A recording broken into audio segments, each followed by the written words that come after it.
Greetings everyone. तो आज हम पढ़ेंगे फ्रांसिस बेकन की बायोग्राफिकल स्केच। ठीक है, कि वो उनकी लाइफ के बारे में थोड़ा सा जानेंगे, उनको कहाँ से इंस्पिरेशन मिली, उनका राइटिंग स्टाइल क्या था, उनकी क्या फ़िलासफ़ी थी। ठीक है, अब आपको आंसर भी आए तो आप यही लिख के आओगे, इससे ज़्यादा नहीं, जो मैं पढ़ा रही हूँ उससे कम कम ही लिखना। ठीक है, क्योंकि मैं बहुत अच्छा मटीरियल दे रही हूँ। चलो शुरू करते हैं। Francis Bacon was born on January 22, 1561 in London. ये सब लिखने की ज़रूरत नहीं है।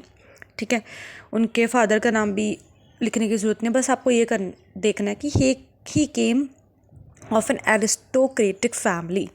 ठीक है, तो बहुत ही अच्छी फैमिली से बिलोंग करते थे। ठीक है, तो इनके मदर फादर या बहन का नाम लर्न करने की बिल्कुल भी ज़रूरत नहीं है। आगे चलते हैं। Not much is known of Francis beckons early boyhood, मतलब उनकी चाइल्डहुड के बारे में, एडल्टहुड के बारे में इतना नहीं पता। He is believe to have been a delicate child who suffered prolong spells of ill health. ठीक है, कि उनकी तबीयत बहुत ज़्यादा ख़राब ही रहती थी, तो इस कारण उनकी चाइल्डहुड के बारे में हमें ज़्यादा नॉलेज नहीं है। This gravity of his manner in his youth was due perhaps to his circumstances. His boyhood was marked also by intense absorption in studies which normally attracted young men much senior to him in age. ठीक है, कि बहुत ज़्यादा पढ़ते रहते थे हमेशा, तो जो इनसे सीनियर थे फ्रांसिस बेकन से, वो बहुत अट्रैक्ट होते थे कि ये कितना ही नॉलेजेबल इंसान है। ठीक है, इन 13th year along with his elder brother proceeded to Trinity College, Cambridge. He spent 3 years at Cambridge when he left and carried him a deep dislike of the system of academic education that prevailed there. उनको लगा कि ये जो academic education है, वो जो system जैसे चला रहे हैं वो बहुत ही गलत है। तो वहीं से इनका क्या हुआ, ये था इनका फर्स्ट इन्फ्लुएंस, कि कहाँ से इनको अंदर से उठा कि भाई मुझे कुछ करना चाहिए कि इस एजुकेशन सिस्टम को बदलने के लिए। तो उन्होंने लिखना शुरू किया कि शायद जब लोग पढ़ेंगे उनका जो माइंड है वो खुलेगा और वो दुनिया को एक अच्छी नज़र से देखेंगे। तो हम आगे चलते हैं फ्रांसिस। सो नाउ कि इनका कैरेक्टर कैसा था। The contrast between beckons great intellect and his mediocre character is one of the common places of history. This client and friend Essex, who directed the legal proceedings against him, this Lord Chancellor of James, ये सब आपको पढ़ने की बिल्कुल ज़रूरत नहीं, आप नीचे आ जाओ सेकेंड पैरा पे. Bacon was intellectually great, says a commentator, but morally weak. ठीक है, his marvelous versatility renders it difficult to present a critical estimate which embraces all the varied aspects of his personality as a lawyer, politician, scientist, philosopher, historian, and essayist. In theology and church politics, he was curious investigator too. ये आपको थोड़ी सी चीज़ें learn ही करनी पड़ेंगी, cramming की ही तरह है, ये कुछ ज़्यादा नहीं है, तो थोड़ा सा कर लेना। आगे चलते हैं हम। हाँ जी, nature said Bacon cannot be commanded except by being obeyed. By learning the laws of nature we can become her masters. वो कहते हैं कि हमें नेचर के बारे में बहुत जानना ज़रूरी। इन्होंने नेचर की बहुत बात की है। I have taken all knowledge to be my province. He had written in 1952 implying that his work would bring him into every field. वो कहते थे मैंने किसी एक पर्टिकुलर फील्ड के बारे में लिखना ही नहीं है। ठीक है, अब इनके एसेस देखोगे ना, of friendship, of revenge, of envy, of marriage, of sedition and troubles, ये इनके एसेस के नाम है। ठीक है, तो मतलब इन्होंने कोई एक फील्ड चूज़ ही नहीं किया कि इस तक की सीमित रहेंगी, इन्होंने सब कुछ लिखा है. The very magnitude of his purpose gives a steady magnificence to his style and brings him at times to height of English prose. ये तो आपको लिखना ही एज इट इज़. ठीक है, तो लास्ट वाले पैरे पे चलते हैं. In psychology Bacon is almost behaviourist. He demands a strict study of cause, effect and human action and wishes to eliminate the word chance from the vocabulary of science. कहते हैं साइंस में chance नहीं कुछ भी होता. ठीक है, इधर थ्योरी होती है, तुम इसे प्रूव करते हो नहीं कि ये हो सकता है, या तो होएगा या तो नहीं होएगा. He wants a new social psychology.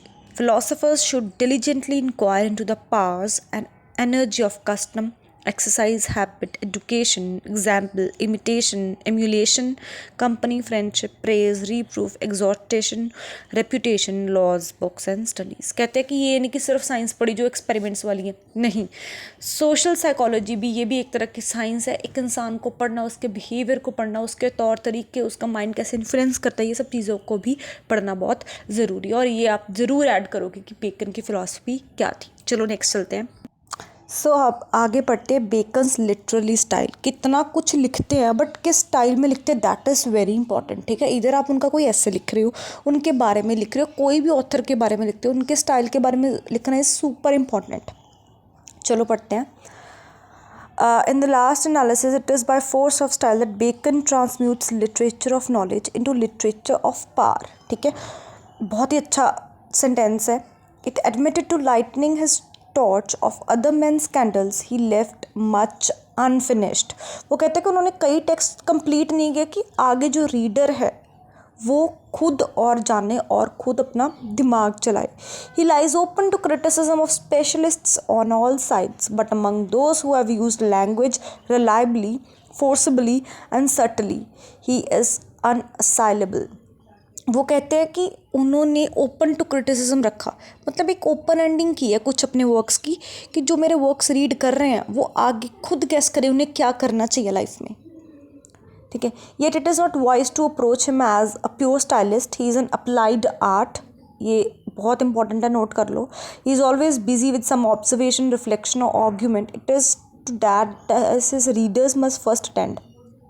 The reward is to find delight stealing in by the stimulus of his images, the finely fashioned epigrams, the poised phrases, and the elaborate build of his paragraphs and accomplished wearing of tones. वो कहते हैं कि ये सब चीज़ें क्या क्या होती हैं, फाइनली फिनिश्ड एपिग्राम्स। एपिग्राम्स आपको पता है क्या होता है?